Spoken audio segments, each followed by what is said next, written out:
Well, if there's one book you read this year, make sure it's Children of Orion, Finding the Cryptoterrestrials. Ryan Musgrave-Evans is the author, and just when we thought we had the alien presence covered, the emergence of evidence to suggest we are dealing with beings called Cryptoterrestrials just adds to the whole ET jigsaw puzzle. Musgrave-Evans has a Bachelor of Arts with first-class honours in philosophy, among a long list of achievements, and he's going to join us today to talk about Cryptoterrestrials. Hi, Ryan, how are you? I'm good, thanks, mate. How are you going? Thanks for having me. Pretty good. And it's a pleasure to have you here too, because this is an absolutely fascinating subject and one which I wanted to talk about for a while. But just off the bat, what are cryptoterrestrials? Well, I didn't actually coin that term. A ufologist and futurist called Mac Tonnies, an American who's unfortunately no longer with us. He passed away quite young in 2009. I think he was only in his 30s. But he wrote a book called The Cryptoterrestrials, a meditation on indigenous humanoids and the aliens among us. And his idea was bringing it along from some of the ideas first to talk about the continuity of the experience from the fairies and elves and other supernatural beings from ancient lore, comparing them to the non-human pilots, ufonauts of the UFO craft that we see, the beings that allegedly are behind the recent phenomena, say, post-1947, which is normally considered to be the time that we sort of say the new UFO era began with the Roswell crash. But Mac Tonnies, as did Valet before him, and as I am doing now with my book as well, continuing this line of thought, is that they are identical beings, these ancient beings that were talked about for hundreds of years throughout the world, not just in Celtic myth. I particularly focus on Gaelic mythology because there seems to be the most strong parallels are there. And Jacques Vallée and Mac Tonnies as well talked about that. But the cryptoterrestrials was the word that Mac Tonnies came up with, which literally means hidden earthlings, really. Crypto, hidden, and terrestrials of the earth. To describe these beings, to give them a name, these hypothetical beings that are an identical group. Now, our vocabulary for them and our worldview has changed over the years. So we describe them in slightly different terms nowadays in modern language compared to the way our ancestors did so. But if you scratch the surface, they are the same beings. Well, that is what I'm arguing in my book. That's what Mac Tonnies argued before me. And I've taken his term. So cryptoterrestrials are fairies, elves of the past, not little women with wings and not Santa's little helpers, but the older meanings that people had for elves and fairies, more like Tolkien's idea of elves, maybe you'd say, from Middle Earth. Large, noble, magical or technologically advanced beings that are still here and were here and are responsible for all or most of what we would now call UFO-related phenomena, and also supernatural phenomena in general, in my opinion. Poltergeist activity is largely attributable to them, etc., and so on. So that's the cryptoterrestrials. So they do have human characteristics in their appearance? Yes. Well, from ancient times, there's a few different descriptions for different kinds of fairies and elves, and some of them talk about little people, of course, small creatures, dark creatures with claws, or gnome-like creatures. But there are references also to tall beings, fair beings, beings that can control your mind, beings that interrupt your thoughts and processes, beings that use what used to be called glamoury to bring you into false understandings about the way they may appear or about the way the world is. So lure you into sort of enchantments and things like that. These kinds of parallels, tall, fair beings, smaller beings as well, are represented now too in UFO lore. Now, the particular race that I'm focusing on are the ones that are in the vernacular of ufology nowadays normally referred to as tall whites, or Right. sometimes Nordics. Prior to the novels written by Charles Hall, the Millennial Hospitality series of books, these beings in ufology were normally called Nordics. Subsequent to his books, lots of people use these kinds, the tall white term for them.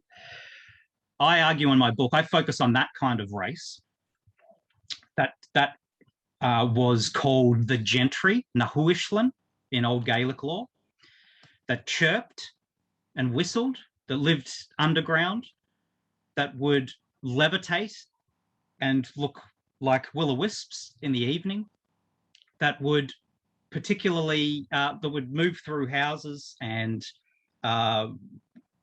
take things, replace things, play tricks on people, would put messages into your mind, like a telepathic kind of communication. Charles Hall talks about tall whites, subterranean dwelling, chirping, whistling beings that would float about in the evenings and look like will-o'-wisp, that would talk to him in his mind, that would move and steal his things. I'm just sort of cracking the surface there with the parallels between these two groups. Tall, emaciated, huge blue eyes, white blonde hair that is thin, finer than ours and thin. 4 fingers, long fingers on each hand with a vestigial thumb. Incredibly fast moving and jerky in movements, but not overly physically strong unless they are wearing particular technologies. I'll just quickly show you the front cover of the book, just because you see there, that was done by Mark Randall, the American artist, and that is a sweet cover. I'm really happy about that.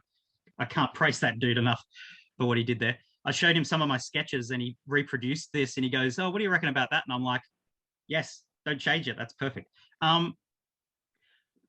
This is an appearance of what I have come to call a Boas suit, named after Antonio Vilas Boas, the Brazilian abductee in 1957. That's an amazing encounter. Yeah, very interesting. And the suits that were worn there, these dark suits or a variation on them, are experienced by people all over the world a lot. Not just in what would normally be classified as ufological experiences, but cryptid experiences where they're called Mothman, perhaps, or shadow people, this kind of thing. Chris Bledsoe's case from the Fayetteville incident is very typical for an interaction with these beings, the tall whites, or these days I call them mudgener, because I'm an experiencer and they told me that's what they're called. That I don't get into that until later in the book though. But that's no secret. But my book is mainly written from an as objective perspective as I can have as an experiencer and as an investigation into their presence. And then at the end of the book, I hit people with, and by the way, I know them since childhood. But Chris Bledsoe's typical case: poltergeist activity, shadow people in his house, dark beings with glowing red eyes that can disappear. They wear these suits that I've come to call Boas suits. I used to call them beetle suits.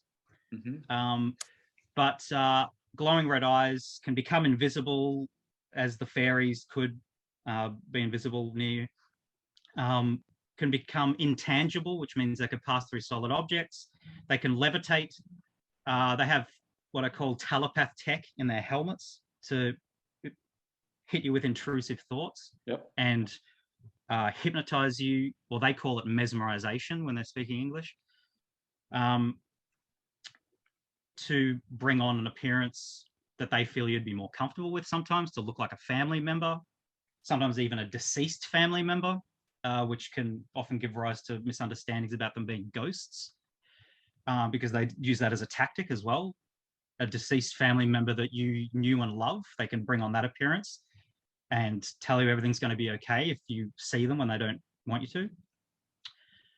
And they can remove and change your memories as well, which they call altering your memories.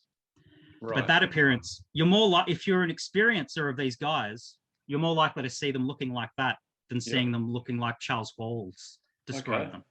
Well, I want you to talk about your own experiences with them shortly, but firstly, let's just go back to Antonio Villas-Boas.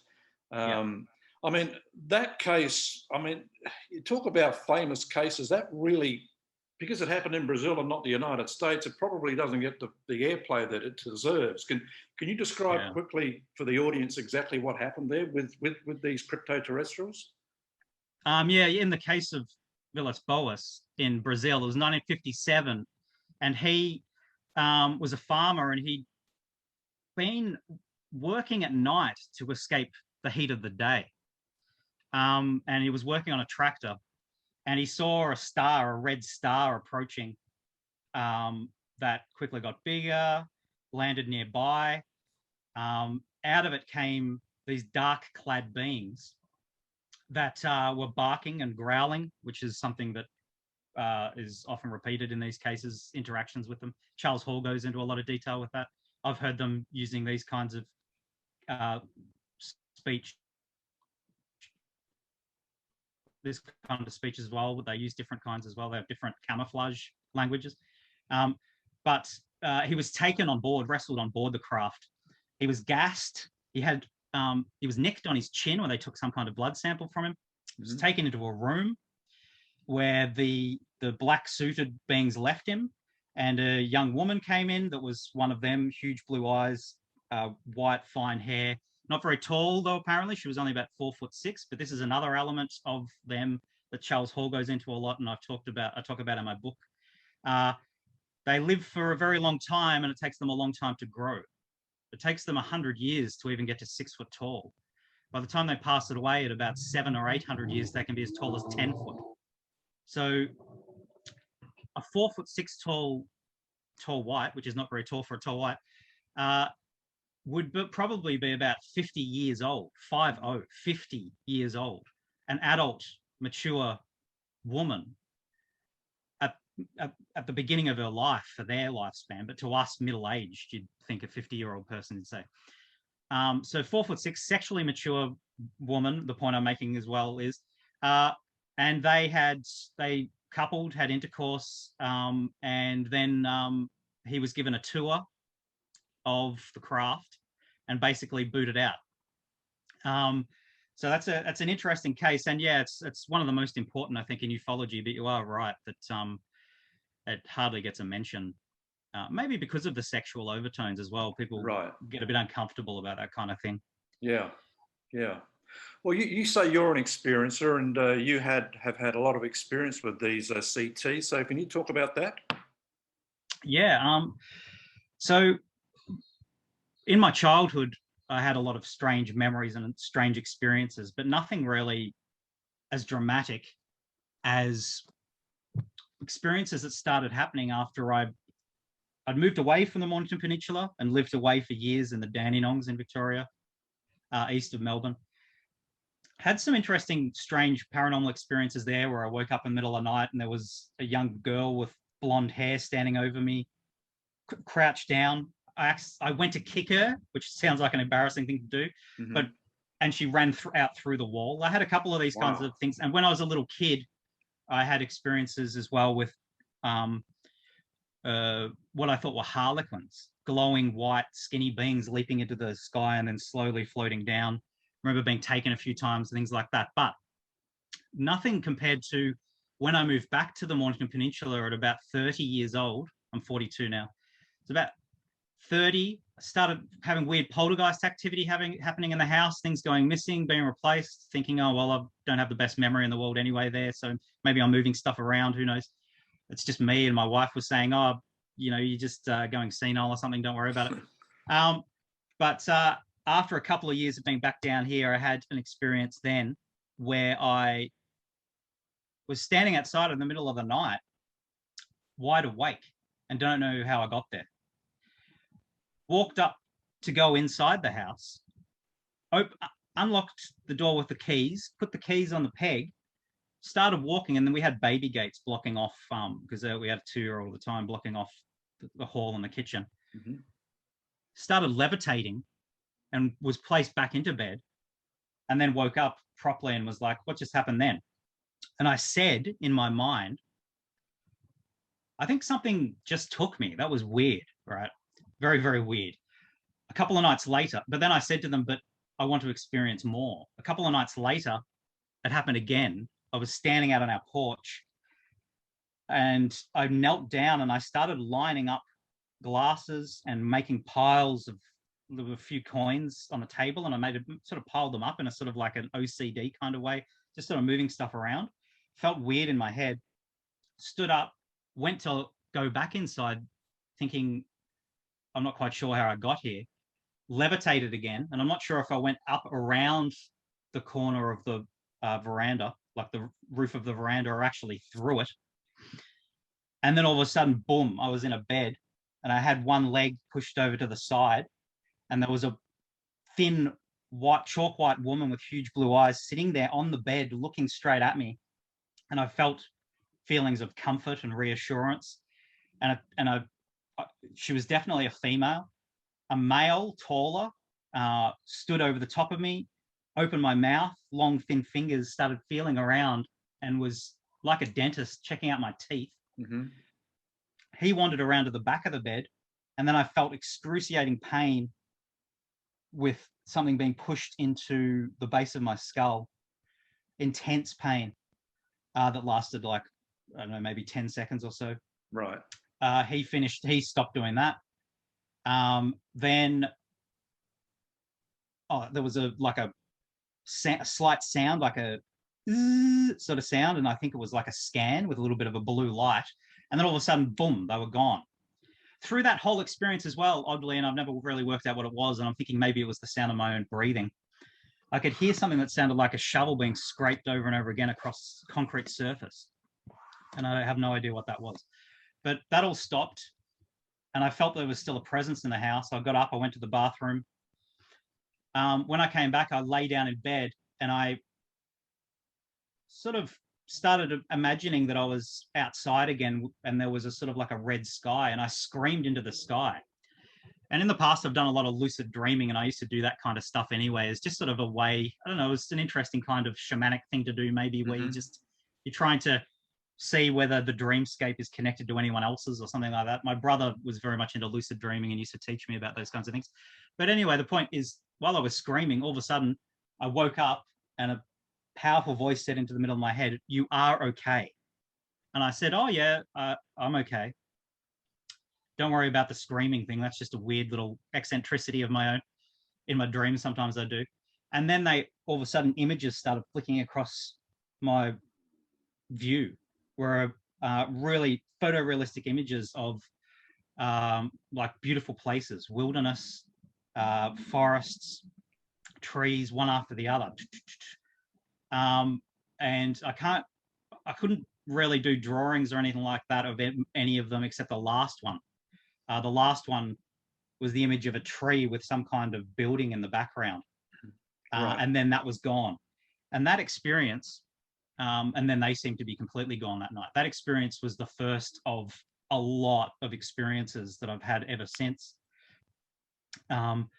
with sometimes a lot of mesmerization and a weird feeling in your head like you don't have control over your own actions, to complete control, where they trust me more and they're actually there talking with me at night and then levitate me back to bed. Have you had any recent experiences? Yeah, I have.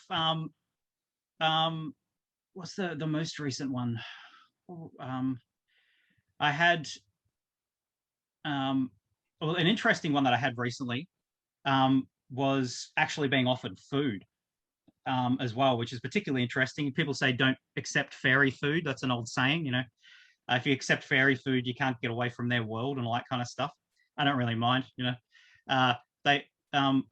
Where I woke up one night and they were in the room, and there was one in these boa suits, but he had his goggles up, because the red goggles he had up, and the mask that he had was off, but he had the helmet and everything on and the suit on. Then there was another guy there that had like a weird little hat as well, and they offered me like a cake biscuit type thing, and I ate it, lay back down again. One of them, this is getting a little bit strange now, one of them sneezed as well, and I felt it on me. And I was like, I don't think that's proper protocol. But anyway, Wow. I ate this biscuit. Yeah, ate this biscuit, and then started to go back to sleep and woke up again, and it was still on the front of my teeth. Now, I didn't take any of it, and you think, surely you took some of it or wiped yourself where they sneezed on you and kept it so it could be studied. But it's like it didn't occur to me. I licked the front of my teeth automatically. And then the next morning, I didn't. And also, I sort of always have this feeling as well that I think it's disrespectful. And I don't know if that's something that they suggest to me or it's within me. It's disrespectful to be so clinical and so interested in analyzing any material that comes from them, things like that. Yeah. I think, yeah. Sorry, but so do they actually mean us harm, or are they our friends? They're our friends. That they can harm us, and they have killed a lot of us in the past, and we have also killed a lot of them. I'm 411 phenomena that are made famous by David Paulides. Some of the stuff he talks about, particularly with hunters disappearing, is attributable to them. Mm-hmm. In general, they have a symbiotic relationship with us, not parasitic. They have come here. They're actually like a kind of future human. Kind of. It depends on what you mean by future humans, because it gets a little bit complicated. But they are from the future. They have located a parallel universe that is identical to the way theirs was at a certain point in their history, but it is not their own past. It is actually another. So in a sense, they're trans-dimensional. Depends on what you mean by time travel. But anyway, the point is that they share our genome largely, but they have been performing alterations on their genomes to increase their lifespan and to change things here and there for so long. And they've been away from the Earth so long because they ended up in Orion. Sort of going off track here, but they ended up for tens of thousands of years living on an Earth-like planet orbiting Al-Nalam, the middle star in Orion's belt, which is why I've called the book Children of Orion. Right. But they do originally come from here, or a version of here. And because they share a genetic information, and because their own genomes they cannot fix and are impoverished, they interbreed with us sometimes to bolster their own. And that is the main reason why they are here. And they are permanently here, and they have been here for thousands of years. So they're sort of from our future, but they've been influencing us from way back in our past, and they're still here. So it's sort of complicated, but we are to them indispensable as we are, because we are largely unaltered. We are hewn by time and natural selection, natural evolution, but they are not quite as pure in that way anymore. So they require access to our DNA, and they have not found any permanent means to cure themselves of their maladies and pathologies. So they're trying to do that. So instead, they need constantly to re-access our DNA. Every new generation needs some of our DNA in it as well to maintain them. So you might say, well, that sounds parasitic, but the relationship is symbiotic, mm-hmm. in that they are benefiting us as well. In that while they are here, they will never let anything truly detrimental happen to the Earth. They have their advanced technologies will not allow it. They would prefer the Earth to return back to some kind of homeostasis in its biosphere. They're upset in regards to the way we've been doing things. And that is a big message of theirs. And it's a recurring thing all through ufology these days. Yeah. Lots of people, particularly in the New Age community and things like that, are into pushing that kind of line where the ETs want us to give up our nuclear technology and want us to stop harming the environment, etc., and so on. That is actually true. And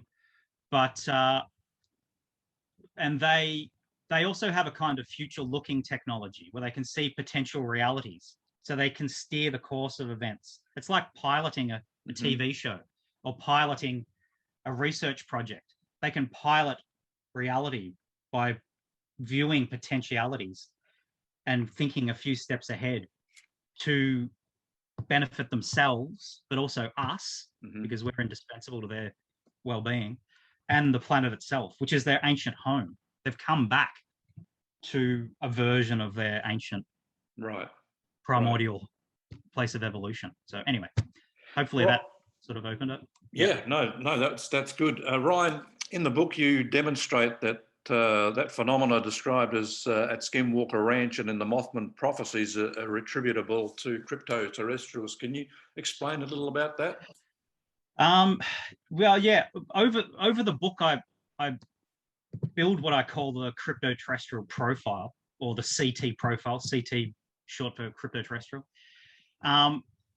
and talk about the kind of play and the kind of technologies and the kinds of phenomena that seem to manifest either directly from the CT presence or as some kind of residue sometimes of their interaction with us. Skinwalker Ranch, cases like Skinwalker Ranch are quite typical for their interaction. Now you might think, oh, that's a little bit strange. Why are they cryptids? Why are they giant wolf-like creatures that Kelleher and Knapp talked about in their book Hunt for the Skinwalker, and also in Jeremy Corbell's documentary? Why are there giant wolves, giant dogs, or also Sasquatch is sometimes reported and things like that? And that's a bit of a confusing issue that I have a theory about that is hypothetical, and this is not something at all that I know. But just for a moment, I'll quickly preface this by saying the RV craft, or maybe you could call them Tic Tacs, that are talked about in the Skinwalker Ranch case, that are piloted by giants, by very tall men, that were seen by the Gormans, the ranch family. That's a pseudonym. I can't remember what their real name was, but the ranching family that were there at Skinwalker Ranch, that were assailed by all of this huge amounts of paranormal activity and high strangeness. The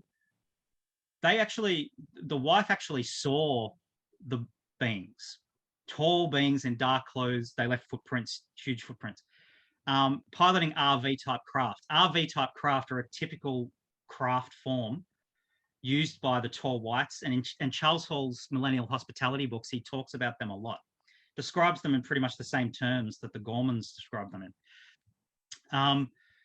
Now, poltergeist activity, it was activity that Charles Hall spoke about in his Tall White books as well. Plenty of that at Skinwalker Ranch. The predator-like being that's talked about as well in a particular famous event at Skinwalker Ranch that's written about in Kelleher's book, where a guy came onto the ranch and was trying to contact the spirits or the beings that were there. A stranger came to the ranch, stood there with his arms outstretched, and was basically attacked by a large, fast-moving being that had a strange nebulous look to it that people have compared to like the alien from the Predator franchise when it cloaks. Ran straight up to him, screamed at him, yelled at him, roared at him, and then left. These kinds of phenomena, the telepathic stuff, the warnings, no digging, specifying not to dig, is another element of the cryptoterrestrials, because they are literally under the ground. And also in the Skinwalker Ranch case, some of the craft were seen flying, large dark craft too, that Charles Hall talks about in his Millennial Hospitality books, straight into the Mesa. The cryptoterrestrial points are all being hit a lot here on the profile list, but the cryptid element, I'll go back to that. The cryptid element, that's an odd and shocking and different one. And I have these beings, one of them was shot. The rancher shot a giant wolf that was attacking the cattle, and parts of it blew out the back. and there was no pain response from this creature. And it trotted off, and they tried to track it, and the tracks just disappeared and led to nowhere. And when they looked at the flesh, they decided it even looked like maybe it was decayed.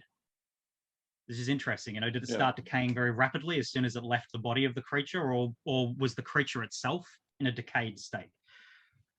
Now, I have a theory that Sasquatch and some of these other sort of monstrous, hitherto thought to be extinct beings, like giant wolves, giant canids, dinosaur-like creatures that we would have thought didn't exist anymore, giant hominids that we would normally have thought in the past were something of our past, perhaps earlier stages of our evolution or whatever. But these are something that, now this is just a theory. Some things I claim to know because I've seen these beings and that kind of stuff. This thing here, I'm going out on a limb here with this one. This is just hypothetical, but in my opinion, they are a product of the CTs that is used to further intimidate us when required. That can be then pulled and removed. And throw us off track a little bit as well. And also, probably. Though that could be an element as well. Yes, for sure. Now, I'll quickly say as well, there's another case, there's a sister case to Skinwalker Ranch that Tim Good wrote about in one of his books, the ufologist Timothy Good, where it almost has identical list of phenomena to that people attribute to Skinwalker Ranch. But in that, so it has orbs, disembodied voices, telepathic communication, cryptids. In that case, the rancher actually wandered off and felt that he should go to a particular place and met two beings. And lo and behold, they had huge eyes and fair hair and were slim, and told him they wouldn't take his memory away, and told him that this arrangement wasn't really working out. And had basically had a bit of a discussion with him and allowed him to remember it. And they said that to him as well. We are going to allow you to remember this. Mm-hmm. And they were only 5'6". Again, not very tall for tall whites, but 5'6" tall white would still be probably like 70 or 80 years old. Remembering that they don't get to 6 foot until they're about 100, and then they grow in windows of growth over periods of hundreds and hundreds of years, end up 9-10 foot tall. Now, Colin Callagher and George Knapp make reference to that case, the Colorado Ranch case of Timothy Good, but they don't make a huge amount of it. And to me, it's incredibly important because here, basically, you're being shown another link to beings of this appearance, which further ties it back. It's just another little piece that ties it all together again, But in that case as well, there was a Bigfoot. The Sasquatch, or the large hominid, while the two CTs were talking to the rancher, the hominid wandered over and touched a box on the ground that they told the rancher not to touch. Mm-hmm. And it fell down and seemed to be dead. And the CTs said, you see, the box is lethal. We told you not to touch it, like it was a demonstration. Right. You could say that seems quite cruel. They just killed some life form.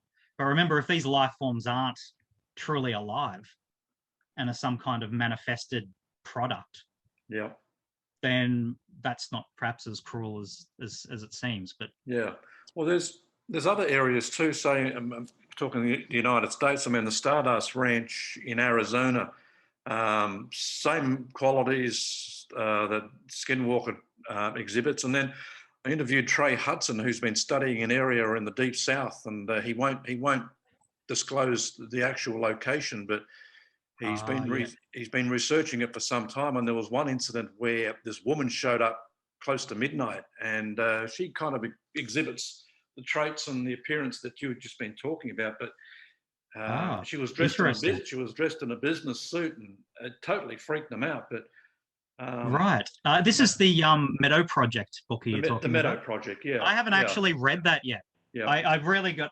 After you've said that as well, I really have to get a copy of that.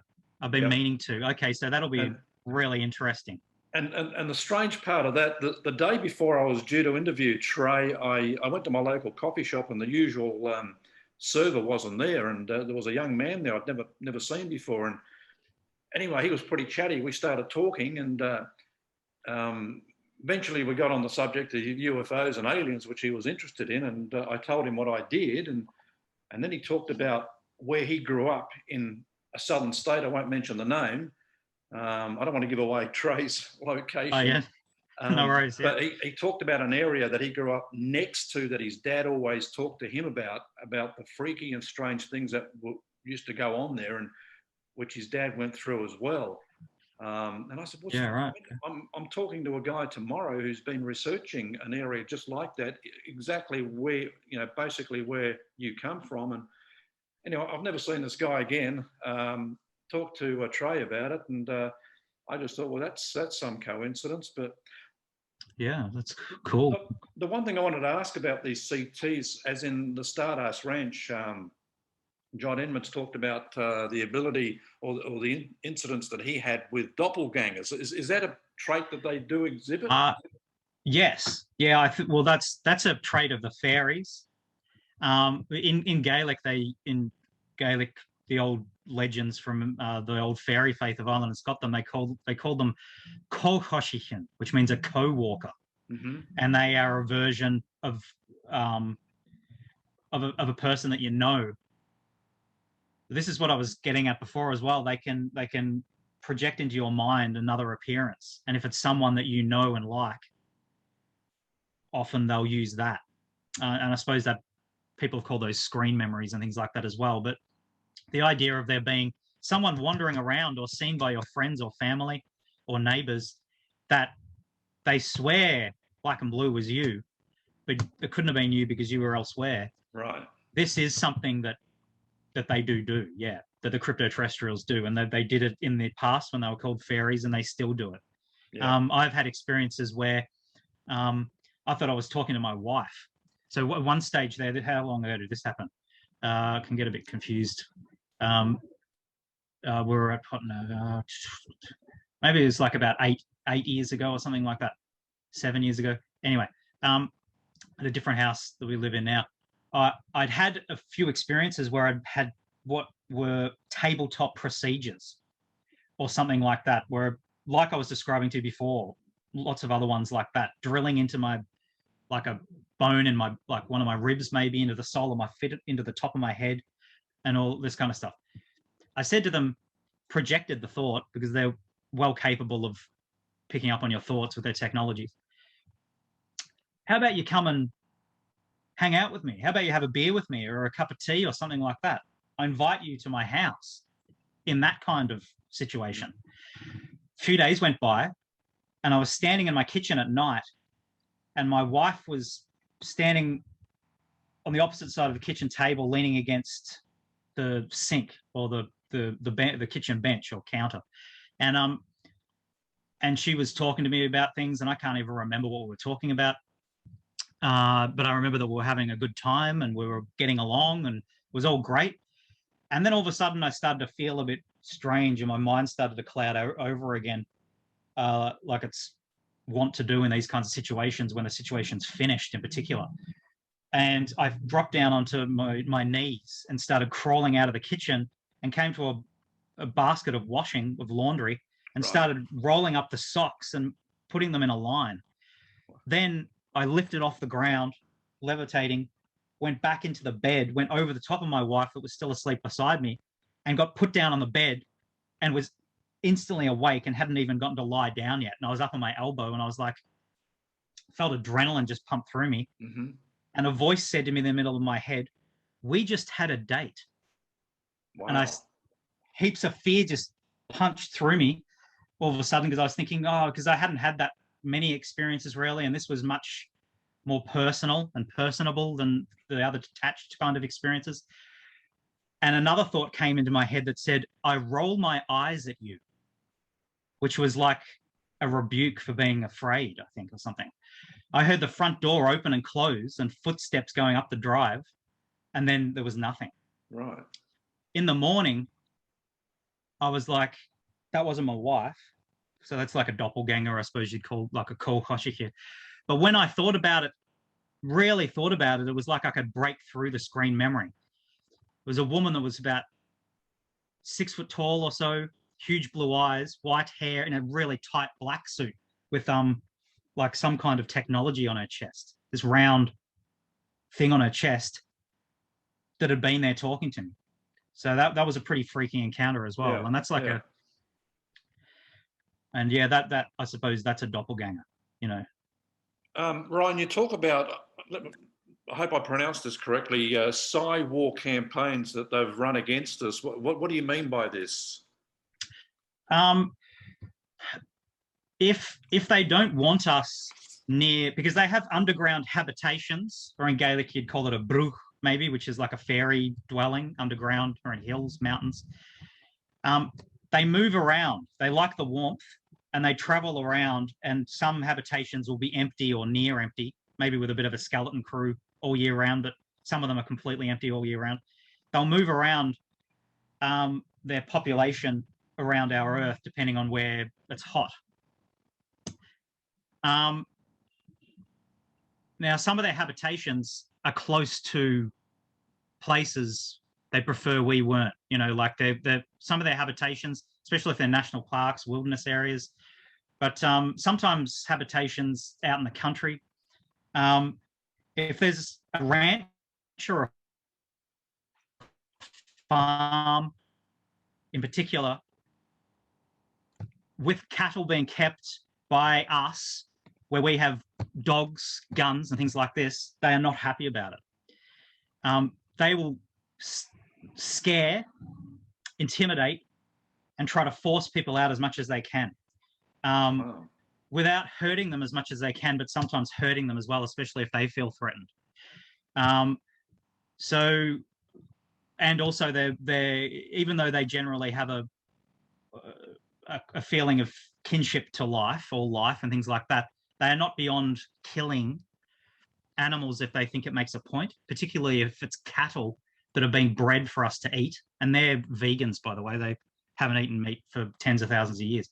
And they're completely against hunting and all this kind of stuff. And they think very little of us because we have animal agriculture and things like this. Right. They will kill cattle because they don't think that the industry should exist in the first place. They do it in a way that they think as well is more humane than we would do it. If they can, they know that these beasts are going to die anyway. They can use them as a tool to intimidate the people out.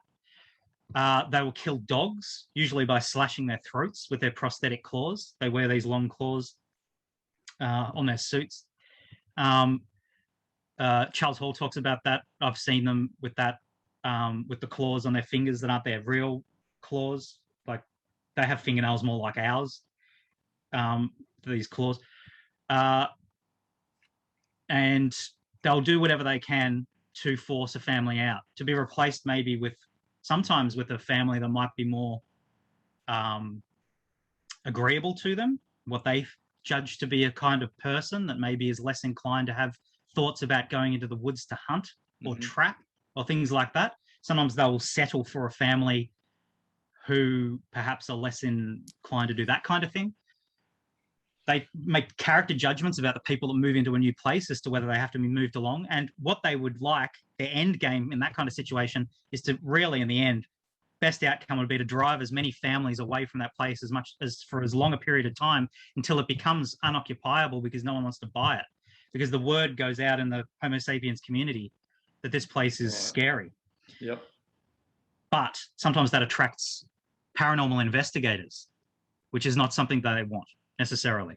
Yeah. So sometimes they then invert their normal procedure, because if you try to scare paranormal investigators in the way they'd normally try to scare occupants of properties, you'll just encourage them. That's what they're there for. They want to be, exactly, of course, investigating these phenomena. But anyway, yeah, that's.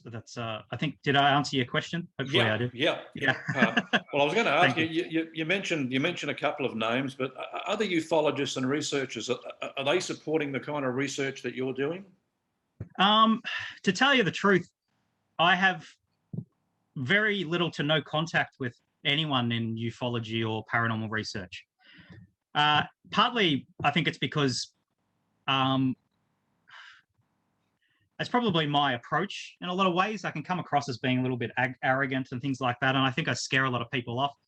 I have tried to interact with a lot of researchers about this when it comes to fairy research, ET research, etc., and so on. But basically, no one really wants to have anything to do with me. Right.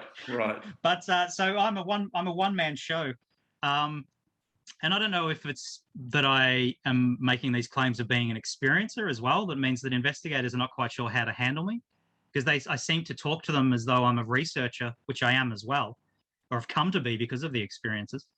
Been drawn to looking into it, but then when they hear that I'm claiming to be experiencer, I think maybe they get a little bit weirded out. So the short answer to that is no. Right. I have no one else much that I talk to about this, because probably a couple of dozen times I've gone out of my way to contact well-known researchers across paranormal research and ufology, and they might express a little bit of interest at first and then none. Mm-hmm. So that's just the way it is. It doesn't, Yeah. Do you know if the CTs are working with other races? Yes, there is one other. So I'll just close the blinds. Excuse me, the light's shining in. Sorry about that. Yeah. No, that's fine.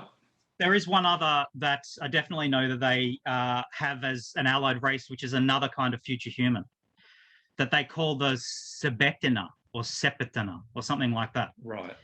They call themselves Madjana, which I am quite convinced is Wanjana, another version of the word that was used in the Kimberley for those beings, Indigenous Australian beings in northwestern Australia, in the rock art. Madjana, and the other being Sebetina or something like that they call them. Are they off-world? No, well, they're here as well, I think, but there aren't as many of them.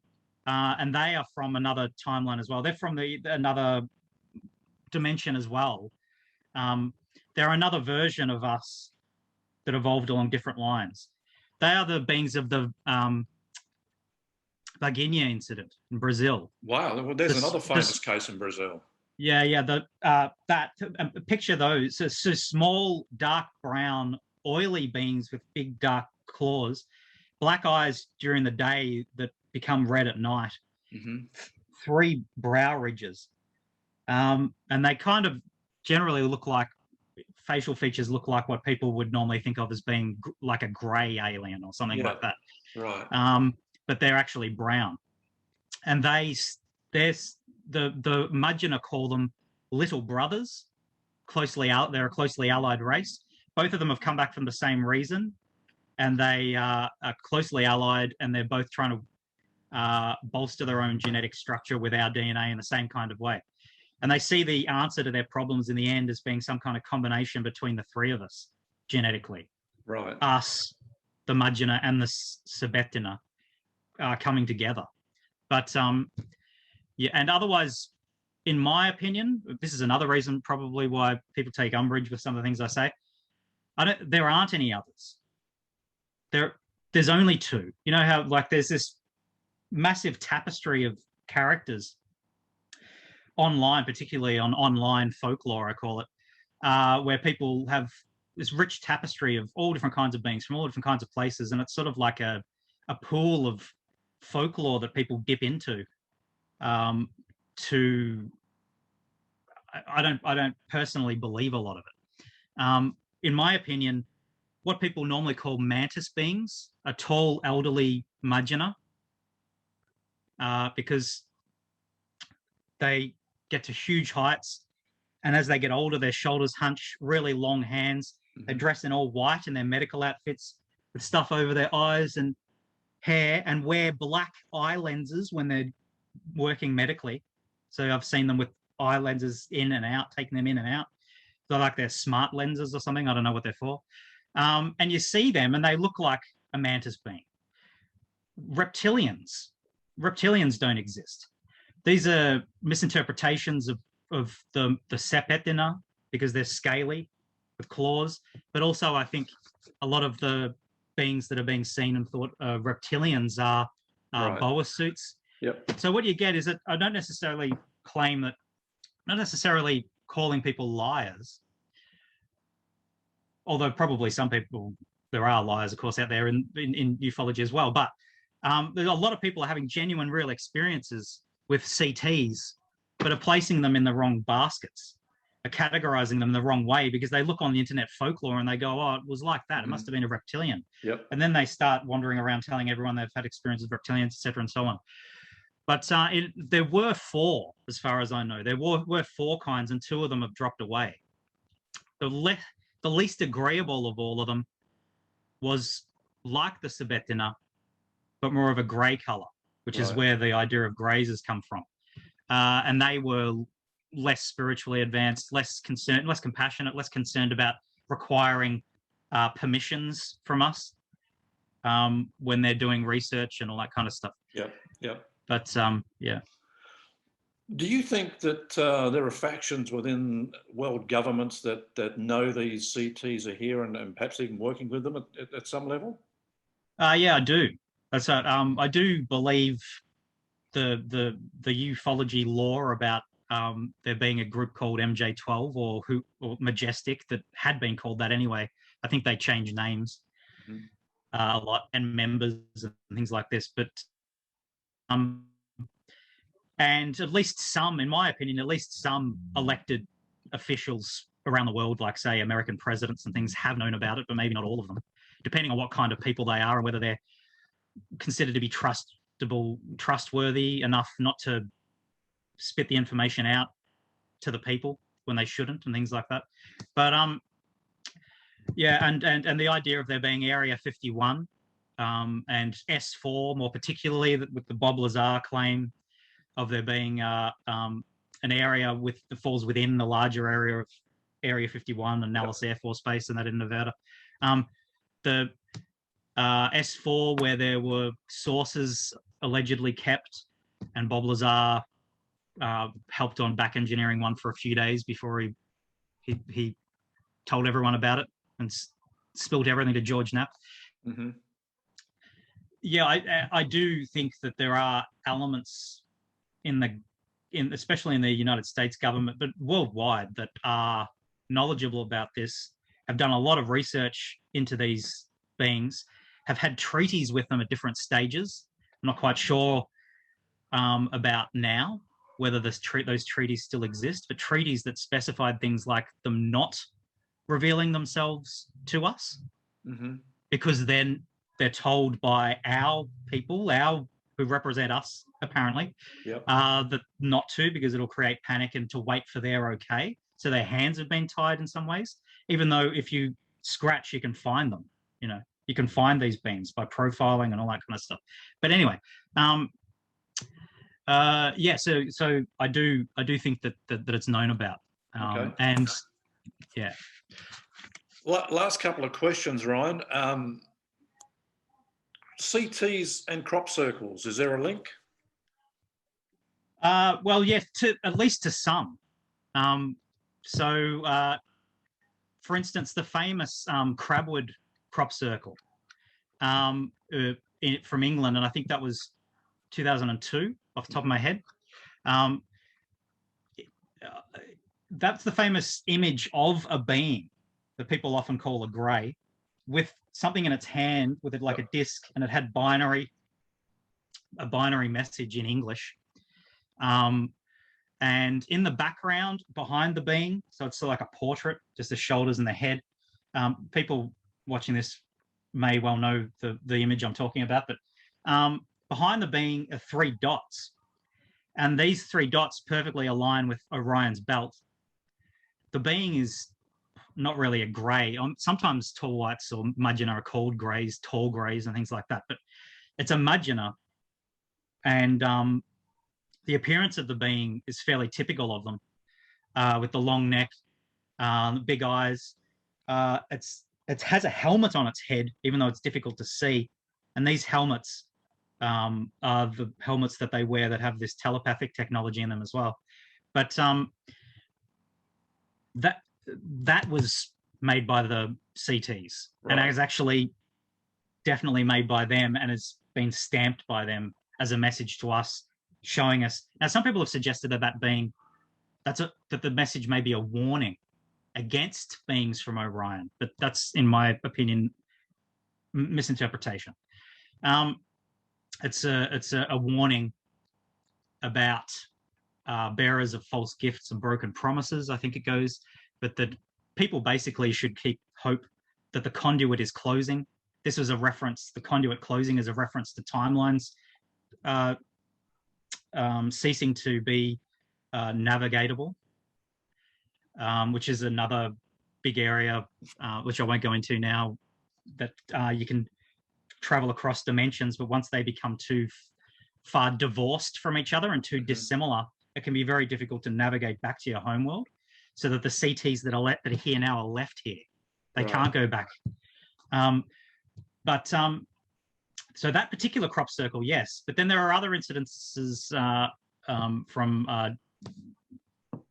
that I think are linked to the CTs that I'm talking about, the tall whites as well, where people will have experiences with poltergeist phenomena and invisible beings. I think there was a policeman that saw tall whites in a field wandering around in the crop circle. I forgot off the top of my head. I can't remember the name of the policeman and the incident and everything. But where after he saw them and they ran off at high speed, which is typical of them as well, they can hit huge speeds, particularly if they're wearing their suits where they can defy gravity. And then they gallop and things as well. They can gallop much more easily than we can. They have longer arms compared to us.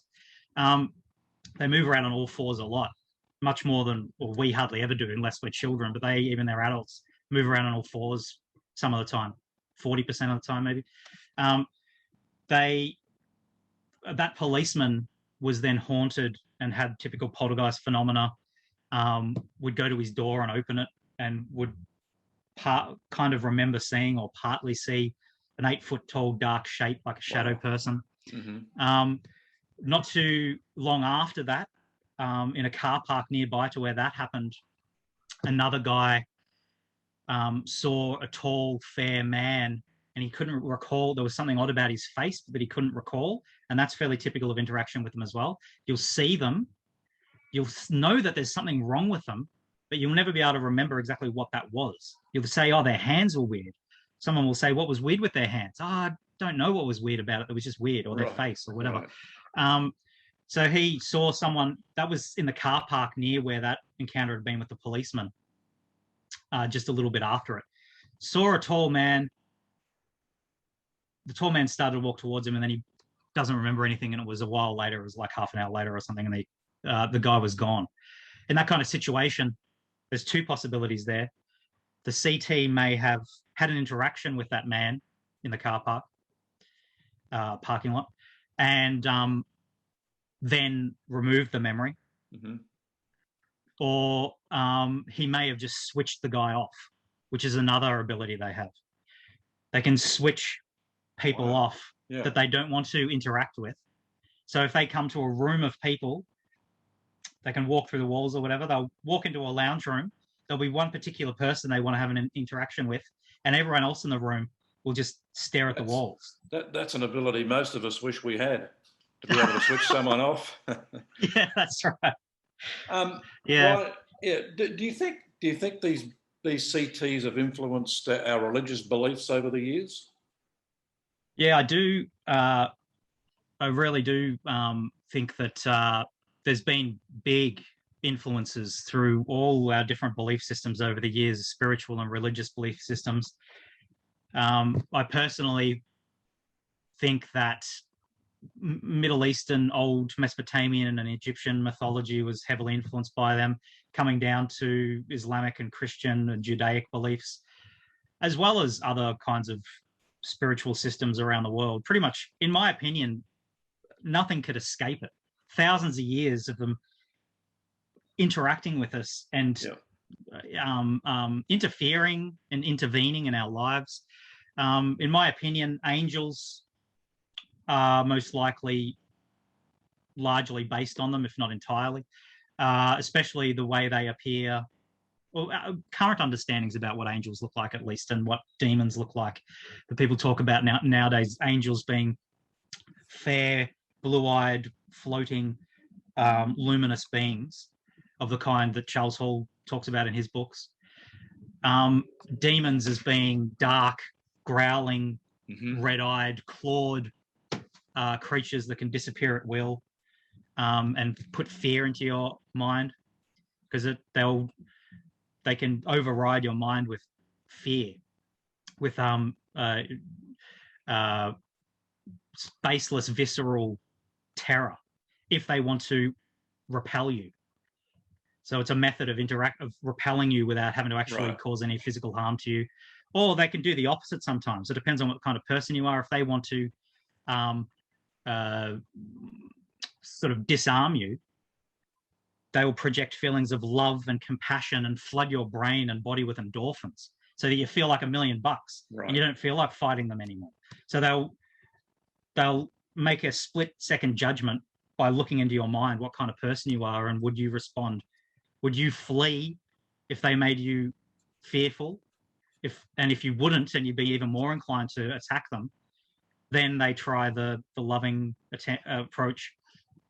Always, these kinds of approaches and protocols have been, as you can imagine, slowly built and formed over millennia of interacting with us and finding out what works with us and what doesn't. Yep. So, yes, angels, demons, fairies, elves, the old Middle Eastern ideas of the jinn that I've looked into sound very much like European ideas of elves and fairies, and are probably them as well. Yep. Like I said, the Wandjina, skinwalkers, in my opinion, most things you can think of in the paranormal world, ghosts, poltergeists. So this sort of is like a theory of everything for the paranormal world, but for me, it's not a theory; it's a claim, because I'm claiming to know this because I've had contact with them, and what I've done by writing this book, going by what I know, I then have looked for them and then made a profile list to take people by the hand to demonstrate to them that you can find them if you look for them.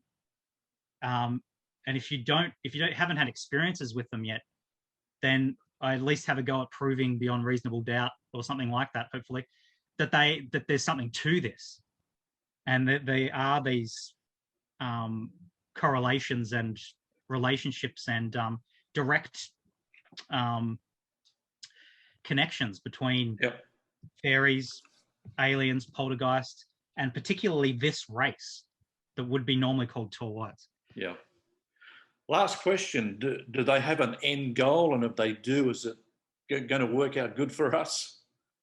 Well, I think their end goal is something that I've come to be talking with them about and having interactions with them about more recently over the past year.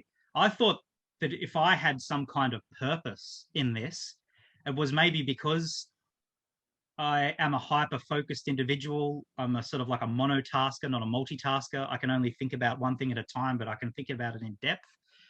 And over my life, I've had sort of obsessive, nerdy interests about particular things, arbitrary things to other people, and that they've gone, you might be good to do something like this. So as just being sort of like a tool to their end game. That was what I thought before, but in the past year or so, it's become more clear to me that they are trying to promote these ideas of nuclear disarmament, removal of animal agriculture, these kinds of sort of hippie feel-good ideas. That's the bandwagon that they want me to be on, and that I'm on anyway. That's what I think anyway. But that they want me and other people, not just me, to be promoting and encouraging these kinds of ideas about embracing new technologies, expanding what could be called the tribal circle, so that people are less likely to consider themselves to be human and anything beyond it dehumanized. Ignoring differences between race, creed, culture, language, in the sense, not ignoring them, but there's lots of different colorful people out there and different kinds of people from different places, different religious systems, but that it's all relevant and it's all valid. and not to dehumanize, but to extend it even further outside Homo sapiens to include and the animal world, beyond plant life, all in the end, all the cosmos basically is to identify that with the self, right? So that you and for them to eventually emerge, share their advanced technologies with us and get us off fossil fuels, and particularly they're concerned with our nuclear capabilities, and they go around switching that stuff off, and but they want us to.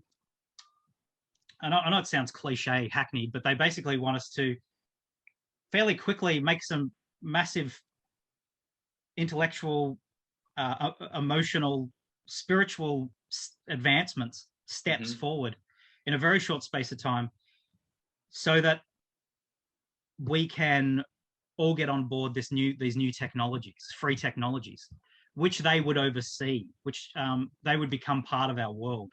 They'd be just like another kind of person, really, right, in our world, and not have to hide anymore, and also oversee some of the use of the new technologies, though, so that people don't go trying to back engineer it. Yep. Well, the book's called Children of Orion, Finding the Cryptoterrestrials, written by Ryan Musgrave-Evans. Ryan, been a fascinating discussion, and it's just an interesting topic. And I'm sure, as I said earlier, that a lot of people will gravitate towards your book, and it's one I recommend reading this year. Thanks so much, Dean. I really appreciate the invite. This has been really good fun. Okay, and hopefully we can catch up in due course if you come up with more news and more research. Let us know, because I'd love to have you back again. Okay, for sure, mate. Thanks so much for this. Thank you. Cheers. Ryan Musgrave-Evans joining us today.